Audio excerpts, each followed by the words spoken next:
The 1997 Major League Baseball trade deadline was a pivotal moment, reshaping teams and careers with a flurry of high-stakes decisions. Culturally, 1997 was a year of significant events, from the Hale-Bopp comet's closest approach to Earth to the debut of the first Harry Potter book.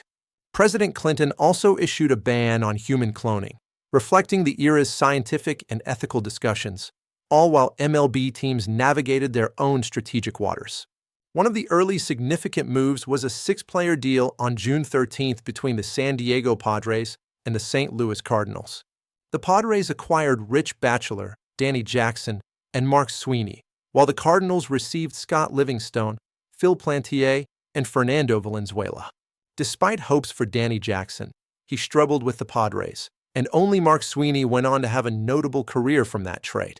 The Seattle Mariners were particularly active, driven by what was described as a destructive need for mediocre arms to bolster their pitching staff.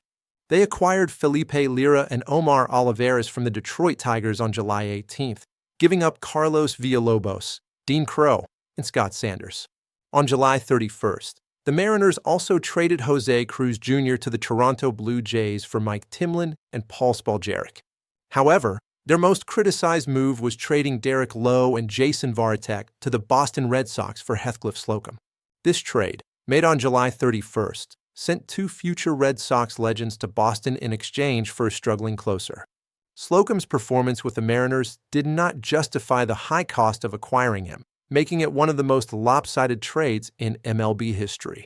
Meanwhile, Lowe and Varitek went on to have highly successful careers, becoming integral parts of the Red Sox's historic 2004 World Series championship.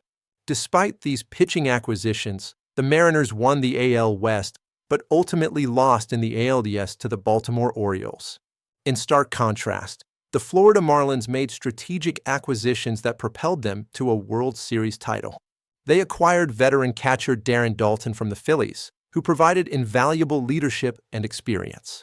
Additionally, Craig Counsell was brought in from the Rockies, becoming a key player and famously scoring the winning run in the World Series.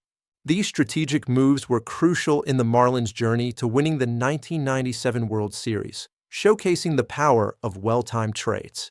Another major trade involved Mark McGwire, who was sent from the Oakland Athletics to the St. Louis Cardinals. The Cardinals acquired McGwire for T.J. Matthews, Eric Ludwig, and Blake Stein, injecting immediate excitement into their season. In just 51 games with St. Louis, McGwire hit an impressive 24 home runs and recorded 42 RBIs, leading the majors with 58 total home runs that year. His arrival marked the beginning of a memorable era, setting the stage for his pursuit of the single-season home run record in 1998.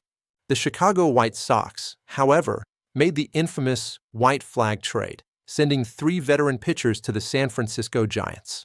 Wilson Alvarez, Danny Darwin, and Roberto Hernandez went to the Giants in exchange for 6 minor league prospects. This trade was widely criticized by fans who felt the team was giving up on the season, despite being only 3.5 games behind the Cleveland Indians. While some prospects like Keith Falk and Bob Horry later contributed to the White Sox's 2000 AL Central title, it remains a controversial decision. The 1997 MLB Trade Deadline truly highlighted the complexities and risks involved in strategic decisions. From the Marlins' success with Daulton and Counsell to the Mariners' cautionary tale with Slocum, each trade had lasting repercussions. The contrasting approaches of teams like the Marlins, who strategically added key pieces, and the White Sox, who appeared to concede defeat, offer valuable lessons. The 1997 trade deadline serves as a compelling chapter in baseball history, reminding us how pivotal mid-season decisions can shape a team's destiny.